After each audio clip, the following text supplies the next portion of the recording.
feminist charlatan, more than I bargained then. I say I think women have cocks and that men look good in frocks, but I'll sell my arse on OnlyFans and claim that it's a feminist friend. But I've sold out to any who pay. That's the modern feminist charlatan's way. I'm a feminist where men go first. You see that I'm the worst. No wonder I'm so bitter. My feminism made life shitter. I wanted to sell out every girl for the magic of a man in her space. I wanted to make every last woman feel that I'm just a fucking disgrace.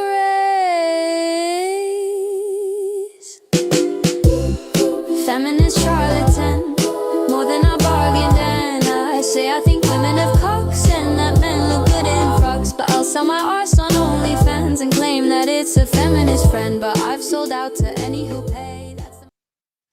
Hello, good afternoon. How the devil are you? I'm hot, then I'm cold, then I'm hot.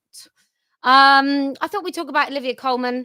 I was going to do something yesterday, but I was with my daughter in a hospital yesterday, so I couldn't. She is a complete spanner. You're absolutely right. Old school. So she's in a new film called Jimpa, and I thought I'd play you the official trailer, and then we'd listen to some people talking about it before we see what Olivia Colman said.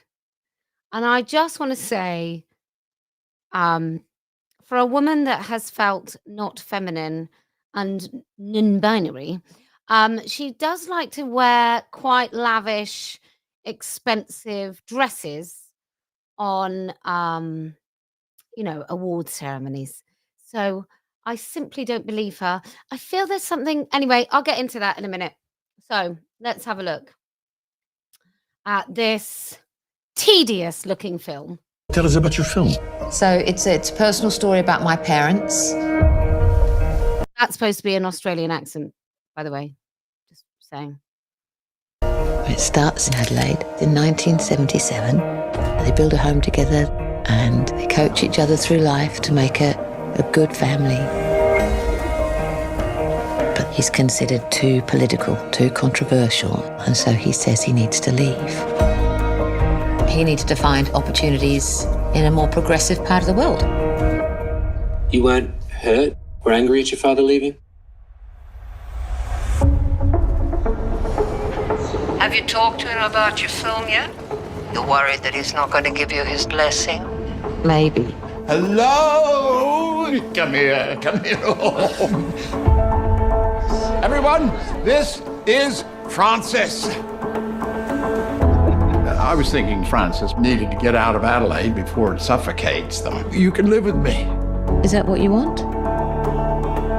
At some point, he is going to hurt Francis. There's no What? A man that walked out on his children to pursue such thing as bisexuality. his homosexual life, lied to everyone, and then fucked off. Why would you say that? Let me just say, I don't care whether you're gay or straight. If you're leading some sort of double life, you're a deceitful piece of shit. Sexuality. Maybe tone it down a bit. Tone what down? Just because he's got all these very admirable ideals doesn't mean... So let me just clue you in here. Sophie Hyde, who's this film is about, is the mother of the girl pretending to be not a girl. And it's based on her own story. Necessarily puts them into practice.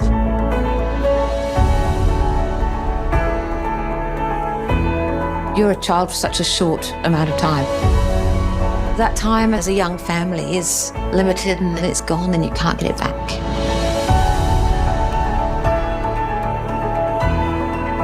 It's about a daughter learning to not need her father so much, and her being grateful for that.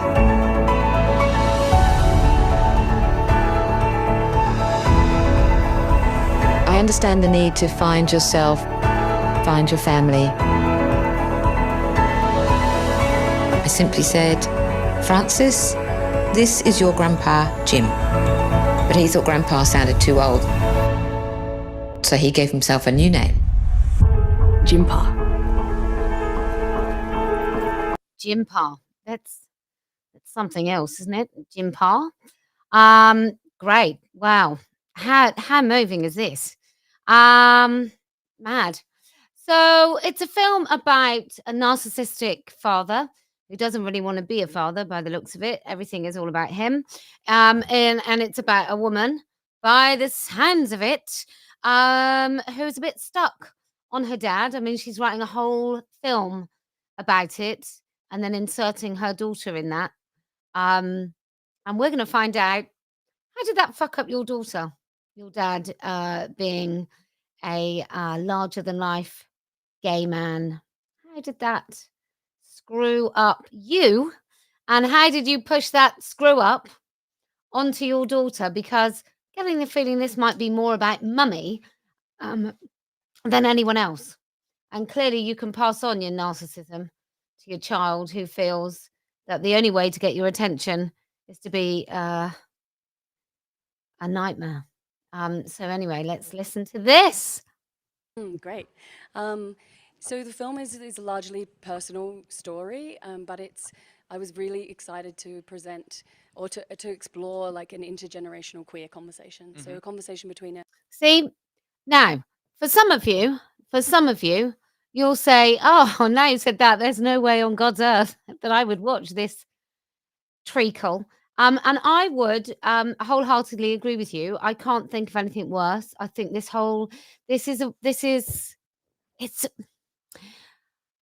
something about thinking that your story is so impressive you need to do a film about it. It's a little, yeah. It's it's so painful, isn't it? It's so painful. I'd almost rather listen to, is his name Anouk? Oh, who's that awful man? Anyway, really hairy, awful. queer teenager and a gay grandfather. That was the kind of genesis of it. And that was because that in my own life, I grew up with a very out, very eccentric gay father.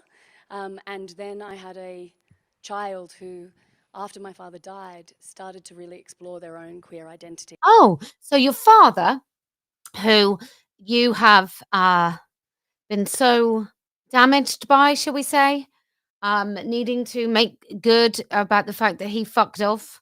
That dad, that larger than life gay man, when he died, your daughter then finds her own queerness and becomes whatever it is that she feels that you need.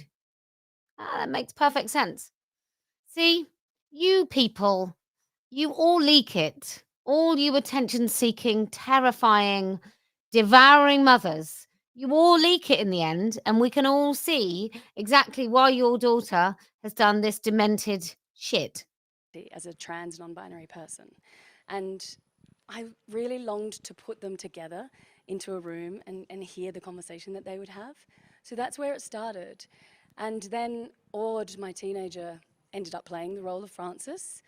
And then we had to work out who's going to play the person in the middle, which is essentially a version of me. And this, you know, I just thought, well, who can I get that's just perfect and brilliant and smart and funny and gorgeous to play myself? They weren't available. And there she was. No, and I was so lucky to have, you know, Olivia read the script, and then we had a great conversation about the kind of layers in it and what was underneath the surface. And well, it's narcissism, so I don't want to disappoint anyone. Full on narcissism. And you'll notice that John Lithgow is in this film, and that's why he made some tedious. Alok, that's right. That's why he's made some tedious comments about J.K. Rowling. So, final. Let's have a look at what Olivia then actually says. Well, I don't want to be really silly, but girl on girl. It's really important to tell everybody's story, and to do it from an empathetic point of view, and for people to be able to, stories can, even if it's in a small way, change people's perceptions sometimes for the better. But then someone who is anti-trans and against trans rights is someone who I don't know how you explain to them what. I don't know how you explain to them that a man pissing in a woman's toilet is wonderful. I don't know. I mean, what would you really say? Would you say to them, "Fuck off"? So what if that boy in wrestling, pretending to be a girl, put his fingers inside your daughter's vagina? Like it would just be unkind for him not to put his fingers inside a girl's vagina when he's wrestling, and just because your daughter has worked so very, very hard on making it into the team. It's very unkind of her if she doesn't want to share her private spaces with men.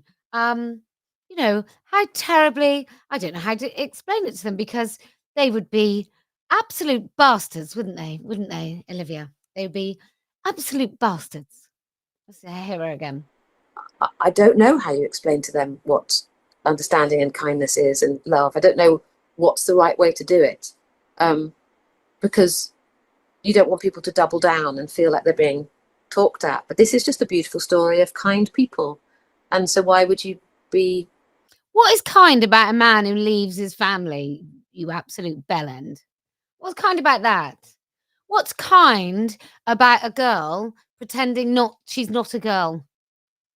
Like, what's kind about encouraging delusions in young people? What's kind about that? It's so backward. We are in proper Darvo territory. This whole, there are a few of us, I will include you all. There are a few of us who understand what the truth is, and there's loads who pretend that they don't, and she'll be one of those. Against that. I find it hard to understand, but then I'm against people who feel differently to me. So there you go. So that is Olivia Colman. I thought it'd be just interesting that I thought that it would be interesting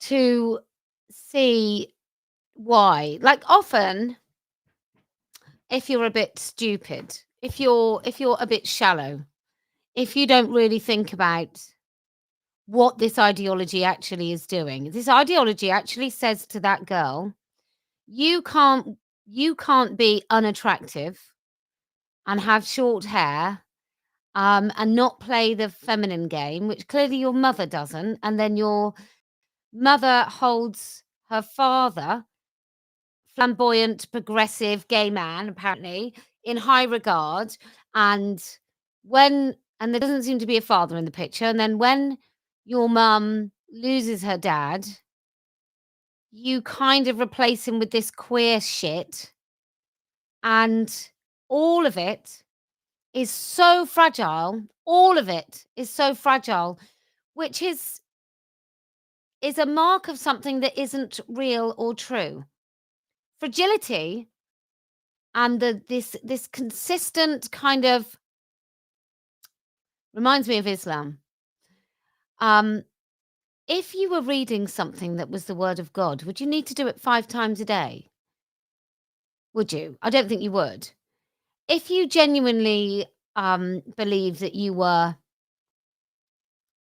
not a woman, I don't even know how that happens, but let's say you did, and you didn't feel like a woman or a man, like fucking most of us don't feel like, on a daily basis, we don't sort of go, oh, I'm a woman, oh, I feel just like a woman. We just feel like ourselves.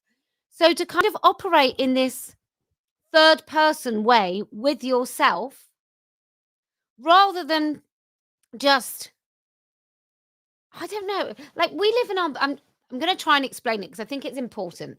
We all live in our bodies, and we don't really have conversations, or we don't identify with our bodies, right?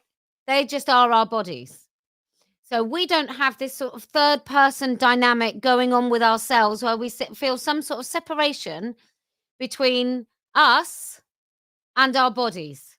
Like sometimes if you're going to sleep, well, when I used to go to sleep, when I was a student, I would feel like myself, like in the back of my head, right? And I would kind of feel I had a good time at university, let's just put it that way. But that's kind of the only time that I've ever been really conscious of my body, um, except in the way other people see my body. Like I don't. When you're in your room on your own, even when you're a girl developing breasts, you're not walking about your room feeling your breasts, right? You don't think about other people looking. It's when you have an exchange with the rest of the world that you then become conscious of how you look, or how fat you are, how thin you are, how tall you are, whatever. Because then you have somebody else and you kind of see yourself a little bit through their eyes, or you feel that you know how they're thinking about you and so on, like when you're younger. So this idea that you then have a performance of something, or you think that it's that important that you can tell somebody else how to think about you, is insane. It's just completely insane. And it's really unhealthy to have this kind of, like, that girl must think every time she meets someone new, she must A, think, do they know I'm a woman? B, that she must think, oh, are they going to call me a woman? How am I going to correct them? Did that person just walking past know I'm a woman? It's like it's just demented. It's just utterly demented. And anybody with half a brain who is encouraging this sort of third person presentation, this Instagram personality, this sort of person that actually, when that girl walks, she's a woman. Her hips are woman. Her fat deposits are woman. Uh, uh, you know, if she seemed to have a figure like her mother's. She's inescapably female, like everybody who's female. But some females look a lot more curvy female than others, and she's one of those. So it's just to play that game, to think that sort of make believe, that performance is any way to live, and that is in any way an act of kindness, is really, really so stupid. And I don't believe it at all. I just don't believe it at all. Look. Oh, let me just tell you about my event. On the 27th of June, I am going to be either marching, walking, or having a Let Women Speak in Whitechapel, Tower Hamlets.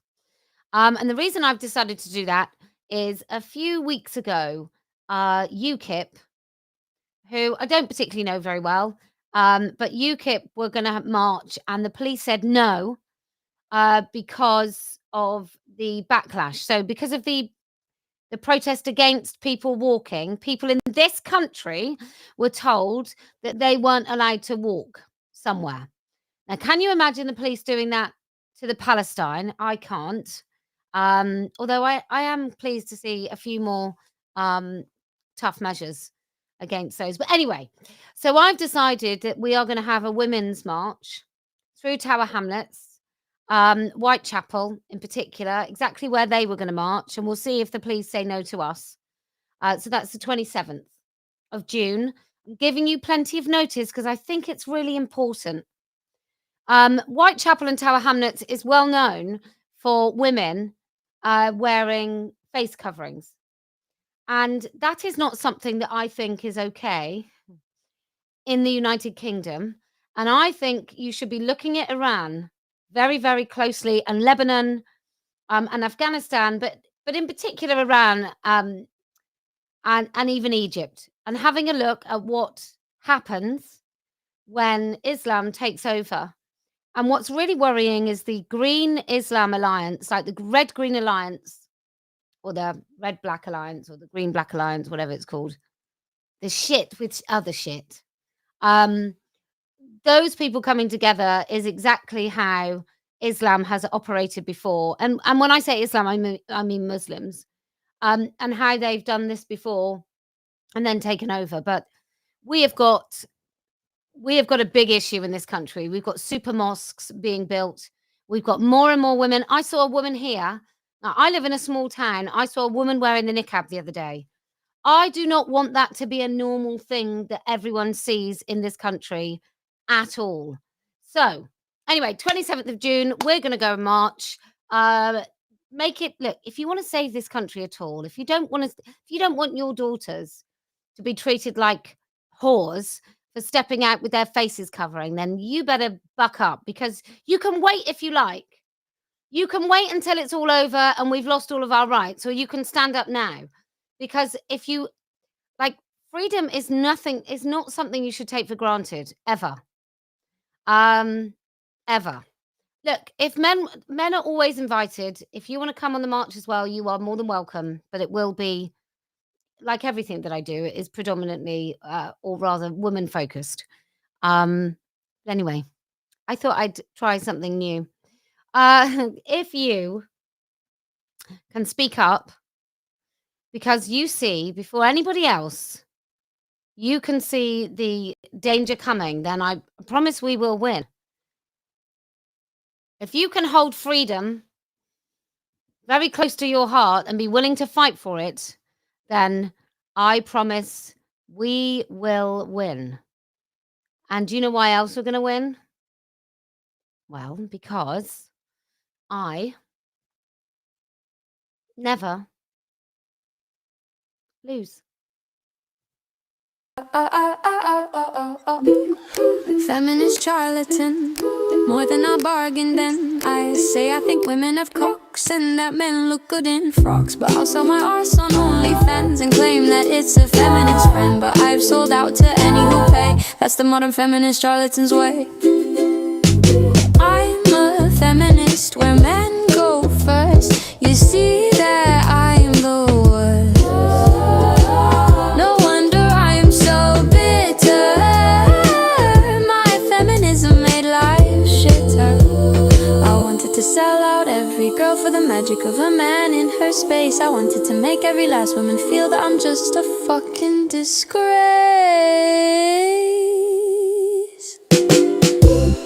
Feminist charlatan, more than I bargained. And I say I think women have cocks and that men look good in frocks, but I'll sell my arse on OnlyFans and claim that it's a feminist friend. But I've sold out to any who pay. That's the modern feminist charlatan's way.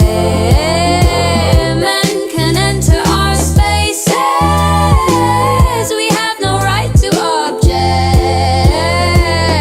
If you speak for women's rights, your career can just get wrecked. Girls in the boxing ring goes the race. Have a man in your changing room with a grin on his face. Don't be a bigot when he shows his dick. Don't feel so scared that you claim to feel sick. Feminist charlatan, more than I bargained. And I say I think women have cocks and that men look good in frocks, but I'll sell my arse on OnlyFans and claim that it's a feminist friend. But I've sold out to any who pay. That's the modern feminist charlatan's way.